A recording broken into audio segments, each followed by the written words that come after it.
Hello students, welcome to my channel science by Omendra Chauhan. आज हम आपके लिए क्लास 10th साइंस का चैप्टर फर्स्ट का पार्ट 2 कराने जा रहे हैं, जिसका नाम है रासायनिक अभिक्रियाएं एवं समीकरण, chemical reactions and equations. Part 1 हम पहले ही करा चुके हैं, आज कराते हैं पार्ट 2। कृपया पहले पार्ट 1 देखें, तभी पार्ट 2 समझ में आएगा। देखते हैं पार्ट 2 में आज ऊष्माक्षेपी तथा ऊष्माशोषी अभिक्रियाओं के बारे में। क्या होती हैं ऊष्माक्षेपी तथा ऊष्माशोषी अभिक्रियाएं? सबसे पहले देखते हैं ऊष्माक्षेपी अभिक्रिया। वे रासायनिक अभिक्रियाएं जिनमें ऊष्मा उत्सर्जित होती है अर्थात निकलती है। हेडिंग से ही समझ में आ रहा होगा, ऊष्माक्षेपी अभिक्रियाएं। ऊष्माक्षेपी का मतलब होता है ऊष्मा का क्षेपण होना, ऊष्मा का उत्सर्जन होना। वे रासायनिक अभिक्रियाएं जिनमें ऊष्मा उत्सर्जित होती है ऊष्माक्षेपी अभिक्रियाएं कहलाती हैं। चिन्ह परिपाटी के अनुसार ऊष्माक्षेपी अभिक्रियाओं के लिए एंथैल्पी परिवर्तन का मान ऋणात्मक होता है। जो एंथैल्पी परिवर्तन का मान होता है ऊष्माक्षेपी अभिक्रिया के लिए वो ऋणात्मक होता है अर्थात माइनस होता है। एग्जाम्पल देखते हैं, जैसे H2 + O2। जब हाइड्रोजन की अभिक्रिया ऑक्सीजन से कराते हैं तब H2O जल का निर्माण होता है।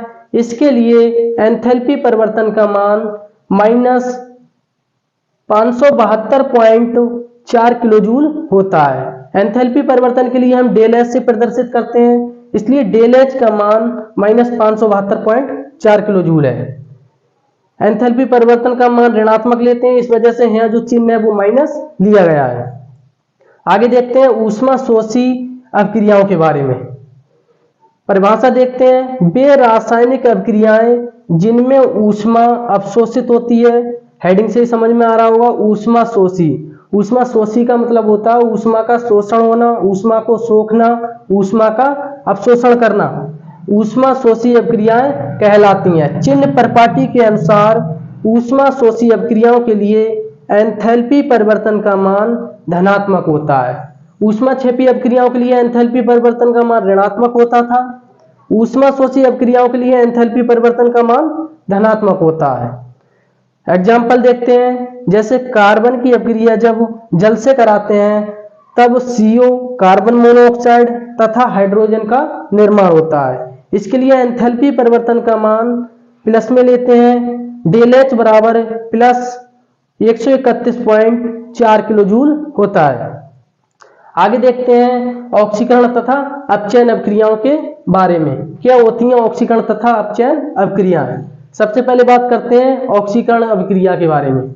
ऑक्सीकरण अभिक्रिया का एक नाम दूसरा उपचयन अभिक्रिया भी कहते हैं, इसलिए इसे ऑक्सीकरण या उपचयन अभिक्रिया कहते हैं। परिभाषा देखते हैं, वह अभिक्रिया जिसमें पदार्थों से ऑक्सीजन का योग होता हो या हाइड्रोजन का ह्रास अर्थात हानि होती हो या पदार्थ से इलेक्ट्रॉन निकल जाए, ऑक्सीकरण कहलाती है। 3 कंडीशन होती हैं उपचयन या ऑक्सीकरण अभिक्रिया के लिए। या तो ऑक्सीजन का योग होता हो अर्थात ऑक्सीजन जुड़ती हो, या हाइड्रोजन का ह्रास होता हो अर्थात हाइड्रोजन माइनस होता हो, हानि होती हो, या पदार्थ से इलेक्ट्रॉन निकल जाए, पदार्थ से इलेक्ट्रॉन क्या हो जाए, निकल जाए। ऐसी अभिक्रिया को ऑक्सीकरण या उपचयन अभिक्रिया कहते हैं। एग्जाम्पल देखते हैं, जैसे जब कॉपर की अभिक्रिया ऑक्सीजन से कराते हैं तो कॉपर ऑक्साइड का निर्माण होता है। अब 3 कंडीशन में से इसमें एक कंडीशन यहाँ पे फॉलो होती है। कॉपर की अभिक्रिया जब ऑक्सीजन से करा रहे हैं तो ऑक्सीजन का योग हो रहा है कॉपर में, वही परिभाषा में दिया गया। ऑक्सीजन का या तो योग होता हो या हाइड्रोजन की हानि होती हो या इलेक्ट्रॉन माइनस होते हो। तो एक कंडीशन यहाँ फॉलो हो रही है, ऑक्सीजन का योग हो रहा है, तो यह अभिक्रिया ऑक्सीकरण या उपचयन अभिक्रिया का उदाहरण है। आगे देखते हैं अपचयन अभिक्रिया के बारे में।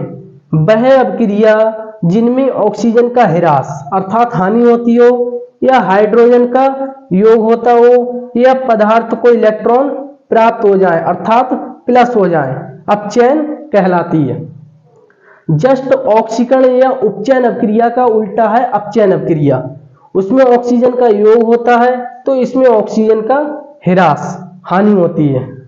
उसमें हाइड्रोजन का ह्रास हानि होती है, इसमें हाइड्रोजन का योग होता है। इसमें इलेक्ट्रॉन निकल जाए, माइनस हो जाए, इसमें इलेक्ट्रॉन प्राप्त हो जाए अर्थात प्लस हो जाए, उसे अपचयन अभिक्रिया कहते हैं। देखते हैं एग्जांपल, जैसे CuO कॉपर ऑक्साइड की अभिक्रिया जब H2 हाइड्रोजन से कराते हैं ताप की प्रेजेंटेशन में तो कॉपर तथा जल का निर्माण होता है। अब परिभाषा के अनुसार देखते हैं, इसमें हाइड्रोजन का क्या हुआ है, योग हुआ है। इसमें 3 कंडीशन है, हाइड्रोजन का योग होता हो या ऑक्सीजन माइनस होता हो या फिर इलेक्ट्रॉन प्लस होता हो। तो हाइड्रोजन का योग हो रहा है, कॉपर ऑक्साइड में प्लस H2 हो रहा है तो हाइड्रोजन का योग हो रहा है।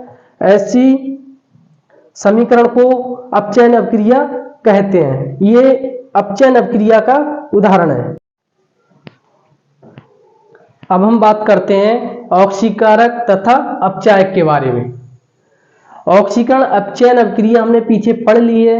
ऑक्सीकरण अपचयन अभिक्रिया में जो पदार्थ इलेक्ट्रॉनों को ग्रहण करता है वह ऑक्सीकारक कहलाता है तथा जो पदार्थ इलेक्ट्रॉनों को त्यागता है वह अपचायक पदार्थ कहलाता है। जो इलेक्ट्रॉन ग्रहण करता है वह ऑक्सीकारक कहलाता है तथा जो पदार्थ इलेक्ट्रॉनों को त्यागता है वह अपचायक पदार्थ कहलाता है। एग्जाम्पल देखते हैं, जैसे Zn Cu+Zn++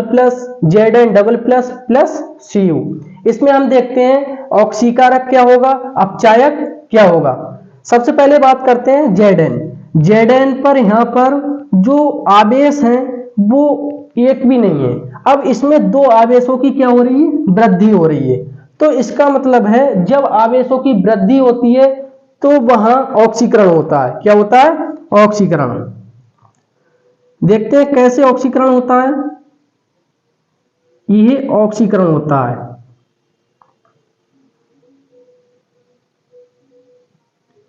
सिंपल सी भाषा में याद रख सकते हैं, जहां पर धनावेश में वृद्धि होती है वहां ऑक्सीकरण होता है तथा जहां धनावेश की कमी होती है वहां अपचयन होता है। यहां धनावेश की कमी है, यहां अपचयन हो जाएगा।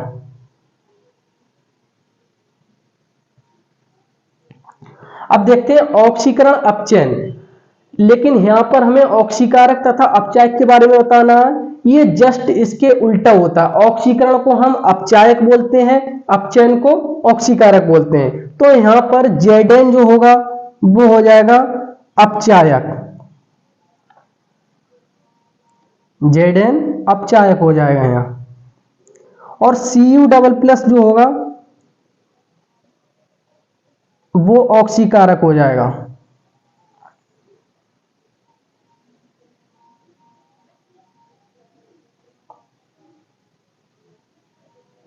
वो ऑक्सीकारक हो जाएगा।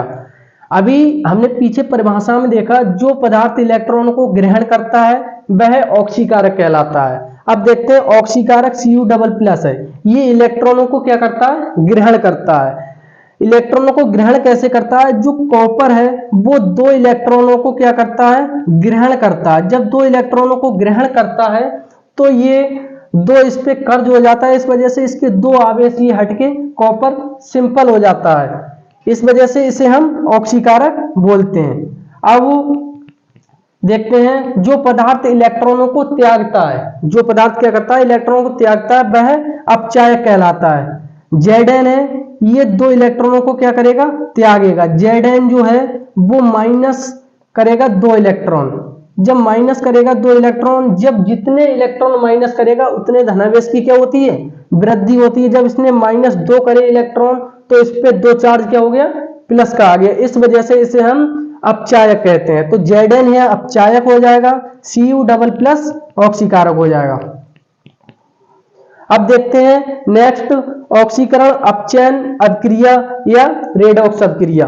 वे अभिक्रियाएं जिनमें ऑक्सीकरण तथा अपचयन की अभिक्रियाएं साथ साथ होती हैं ऑक्सीकरण अपचयन अभिक्रियाएं कहलाती हैं, या रेडॉक्स अभिक्रियाएं भी कहते हैं इन्हें। इन अभिक्रियाओं में किसी एक पदार्थ का ऑक्सीकरण तथा दूसरे पदार्थ का अपचयन होता है। जो ऑक्सीकरण अपचयन अभिक्रियाएं होती हैं, इनमें एक पदार्थ का ऑक्सीकरण होता है, दूसरे पदार्थ का अपचयन होता है। देखते हैं एग्जांपल, जैसे Fe++ SN4+ बराबर Fe3+ SN++। मैंने बताया सिंपल से वर्ड में याद करेंगे, सिंपल से शब्दों में समझते हैं। Fe++, यहाँ पर क्या हो रहा है, एक धनावेश की वृद्धि हो रही है। जहां पे धनावेश की वृद्धि होती है उसे ऑक्सीकरण कहते हैं, तथा जहां पे धनावेश की कमी होती है उसे अपचयन कहते हैं। तो Fe++ एक धनावेश की वृद्धि हो गई, इसका मतलब यहाँ पर ऑक्सीकरण होगा। क्या होगा, ऑक्सीकरण।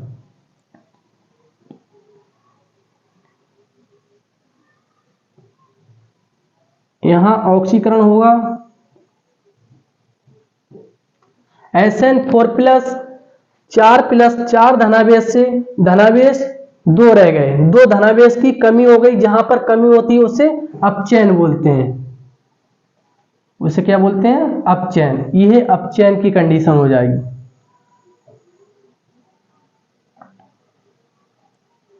अब इसमें यदि पूछे ऑक्सीकारक तथा अपचायक, तो ऑक्सीकरण के लिए अपचायक कहते हैं और अपचयन के लिए ऑक्सीकारक कहते हैं। आगे बात करते हैं संक्षारण के बारे में। संक्षारण बहुत इंपॉर्टेंट टॉपिक है। देखते हैं संक्षारण क्या होता है। संक्षारण सिंपल से वर्डों में कहें तो जो कोई भी चीज होती है गलना स्टार्ट हो जाए उसे संक्षारण कहते हैं। देखते हैं परिभाषा। जब धातुओं को वायुमंडल के संपर्क में रखा जाता है तो वायुमंडल में उपस्थित गैसों तथा नमी की उपस्थिति से धातुएं धीरे धीरे नष्ट होना प्रारंभ हो जाती हैं या नष्ट होने लगती हैं। तो इस प्रक्रिया को संक्षारण कहते हैं। किसी वस्तु को गलना ही क्या कहते हैं, संक्षारण कहते हैं। जैसे एग्जाम्पल देखते हैं, लोहे पर जंग लगना। यदि कोई वस्तु लोहे की है उसे खुले में छोड़ दो, नमी में छोड़ दो, तो वो क्या होती है, धीरे धीरे गलना प्रारंभ हो जाती है। उसी को लोहे पर जंग लगना कहते हैं। अगले एग्जाम्पल देखते हैं, चांदी के ऊपर काली परत चढ़ना आदि इसके ये उदाहरण है। चांदी जो होती है उस पर काली परत चढ़ने लगती है, आने लगती है, उसे भी संक्षारण कहते हैं। आगे देखते हैं विकृत गंधता क्या होती है। परिभाषा देखते हैं, जब वसा युक्त पदार्थ, जो पदार्थ होते हैं वसा होती है, जिनमें वसा युक्त पदार्थ होते हैं अथवा तेल खाद्य सामग्री को जब लंबे समय तक रखा जाए, जो वसा युक्त पदार्थ होते हैं या तेल खाद्य युक्त सामग्री होती है, उसे जब लंबे समय तक रखा जाए तो वह अपचयित होकर अपना स्वाद और गंध खो देती है।